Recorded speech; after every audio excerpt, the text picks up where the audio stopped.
বাড়ির সকল অনুষ্ঠান শেষ, বাড়ি ফাঁকা করে এবার চলে যাওয়ার পালা সবার। এই যে রিম্পা এখন বেরিয়ে পড়েছে বাড়ি যাবার উদ্দেশ্যে। আর বাড়ি যাবার আগে সব কাকা কাকিমাদের সাথে তো একবার দেখা করতেই হবে।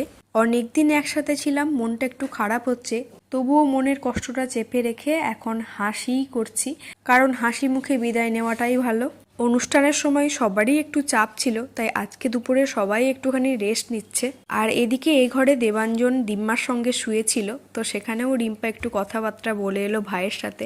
তারপর চলে এসছে নিচের ঘরে, এখানে বর্দি ভাই সব বাচ্চারা একসাথে আছে, এখানেও একটু দেখা সাক্ষাৎ করে এবার রিম্পা চলে যাবে তার বাড়ির দিকে। রিম্পা যেহেতু বাড়ির ছোট মেয়ে, তাই ও ভীষণই আদরের সবার কাছে। ও বাড়িতে না থাকলে মনটা একটু খারাপই হয়।